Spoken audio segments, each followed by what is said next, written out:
What's up guys, welcome back to another Borderlands video. Yes, a Borderlands video. There was this really big Borderlands video I wanted to do, and it was going over a ton of mistakes in the Borderlands franchise that can't just go and be repeated in Borderlands 3.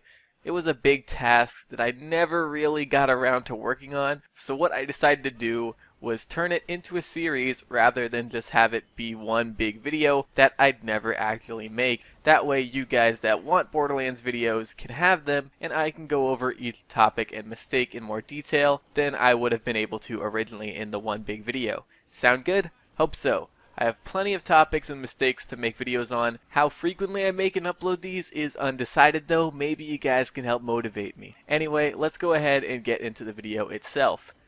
So probably one of the biggest mistakes in the Borderlands franchise is having underpowered weapons. In Borderlands 1 there was a few, but this was barely a problem. In Borderlands 2 however, there were plenty, and when UVA Gem and the OP levels were added, this number grew immensely, making most of the guns in the game just not usable. Now of course I can understand some funny gimmick guns being a bit underpowered. The Talking Hyperion shotgun, the Bane, those are good examples of funny gimmick guns. I wouldn't be happy to find out there are none in Borderlands 3, so go ahead and keep those in. However, when you start to get into things like legendaries, seraphs, and pearls being unusable, then you have a real problem.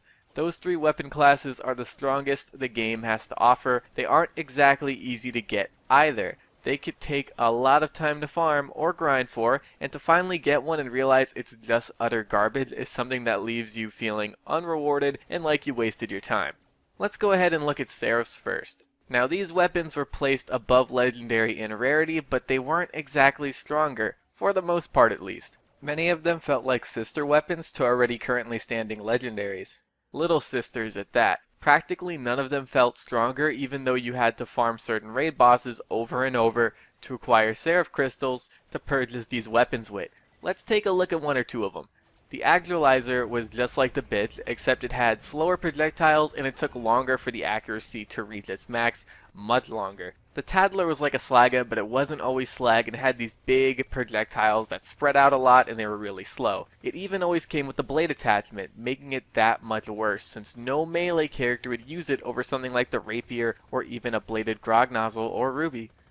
Most of the seraphs were like these, and that just shouldn't have been the case. Now to be fair, there were a few good ones, and one or two really good ones.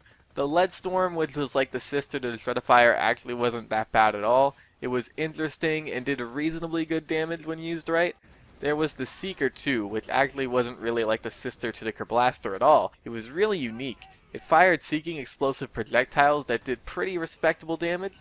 The Omen was another good one as well. It was like an E-Tech shotgun that fired an O of large circular projectiles, with one in the middle that did nice damage when they all hit at once.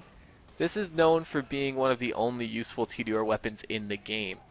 As for the really good ones, we had things like the Antagonist Shield, Florentine SMG, and the Interfacer Shotgun, which to this day is one of, if not the best weapon in the game, next to the Unkept Herald.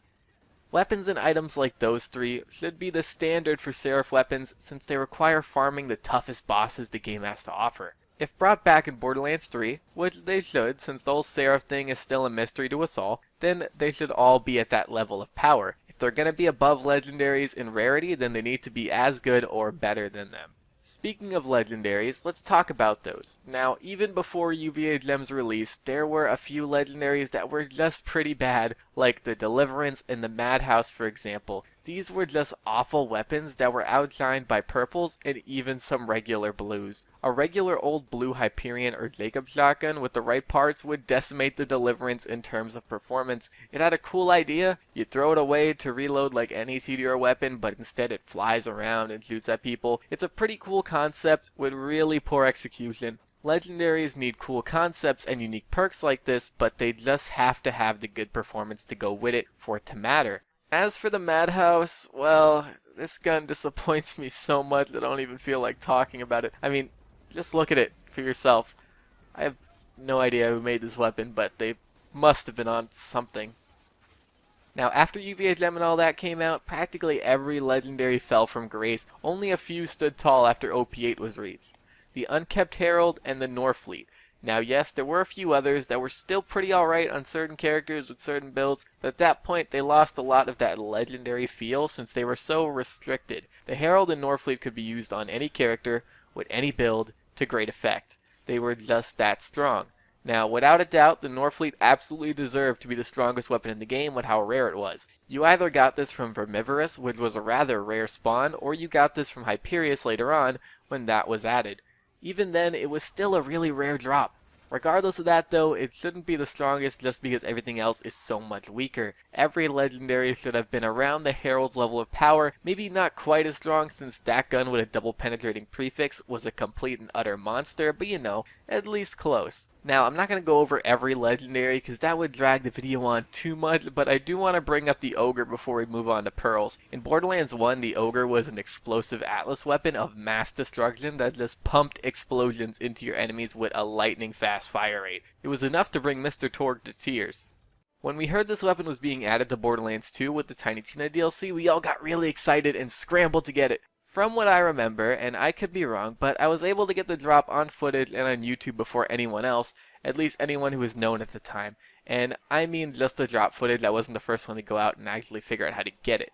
But that's how excited I was for it though. Then it turned out to be some Gatling Torg gun that was okay, but it was just that okay. They made it Torg since they didn't keep Atlas guns in the game for Borderlands 2 for whatever reason. Sure, Atlas left Pandora and all, but the guns don't just disappear like that. Anyway, since it was Torg, it didn't fire anywhere near as fast, the projectiles were big and slow, and it just didn't feel like that menacing ogre we all remembered.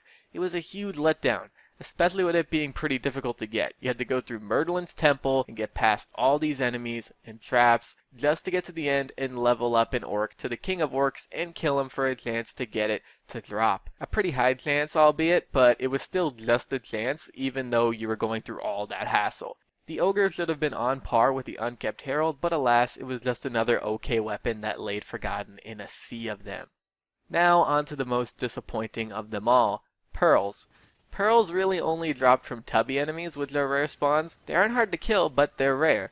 There was also the chance of getting them from the warrior or raid bosses, and even Bunker at one point, but somewhere down the line Bunker's whole loot pool got messed up and he dropped like everything. Anyway, the point is they were really rare, and in Borderlands 1 these weapons were gods. Nothing stood up to them, and they just decimated everything in their path. They were the pinnacle of weaponry. So when we heard they were adding Pearls into Borderlands 2 with the Ultimate Upgrade Pack, we all got really excited. Then they came out and they were awful, like no better than Purples. The first batch didn't even have their own skins for the most part, they just had the purple skins. It was probably the biggest letdown in the game's lifespan. When you think of the worst weapons the game has to offer, you pretty much always just go and think about the Pearls. There was like one or two okay ones, like the Butler and I guess maybe the Tunguska. I don't know, that's up to you guys. The highest rarity of weapons in the game should be the absolute strongest and not a bunch of jokes. This was a massive mistake that was never rectified because Gearbox never really buffed anything. It took them like 3 years to buff characters after all. They were really slow with their patches. I think I have the topic for the next episode now. Anyway, having most of the weapons being incredibly underpowered is a mistake that absolutely cannot be repeated in Borderlands 3. Yes, the poor balance of UVA gem and the OP levels helped to make the guns lose their power, but even without that, there are still plenty of weapons that just didn't have the power to match their rarity. Now, it should be safe to say that since this wasn't as big of a problem in the pre-sequel, it shouldn't be a problem in Borderlands 3, right? You'd think, but 2K Australia are the ones that made the pre-sequel and made the UVA gem balance much better. Gearbox didn't really touch the game very much, so they could be prone to making the same mistake. I really hope they're not, because out of all the mistakes in the franchise, this was one of the biggest, if not the biggest. Now, I just want to say that the pre-sequel wasn't exactly free of this problem either. It just wasn't taken to such an extreme. Most of the good weapons in the pre-sequel were those brought over from Borderlands 2. There were some good ones that were unique to the game, like the Thunderfire and the Rosie, before the nerf at least, but most of the guns that were unique to the pre-sequel were pretty underpowered as well. They kind of just slapped stuff together, or they took an old legendary and made a prototype of it to stick into the game, like turning the Unkept Herald into the 88 Fragnum. Most of this was just because of time restraints and whatnot, so it shouldn't happen in Borderlands 3, since they've been taking their time on developing it, But it still doesn't hurt to say that Gearbox should actively try to avoid the pre-sequel's take on weapons when making them for BL3. With how much better Gearbox has balanced their new game Battleborn, it makes me feel a bit less worried for the future of BL3's weapon balance. But it is a whole nother animal, with much more things to take into account.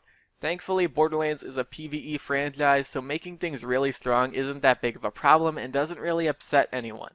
So, to round this episode off, I think that this mistake won't be repeated in Borderlands 3, at least not to such an extent, and we shouldn't have much to worry about, I hope. Even so, I still stress how important it is that this isn't done again. We all want to enjoy every weapon that Borderlands 3 has to offer, and we all want to have uniqueness in our loadouts in a game with tons of different weapons, and not just like 3 or 4 of them. What do you guys think about the weapon balance in past games? Love it? Hate it? Go ahead and let me know, and if you have any ideas for future episodes, go ahead and let me know about those as well too. And that's pretty much it, guys. I want to thank you all for watching. I very much appreciate it, and I'm going to see you guys later. Bye!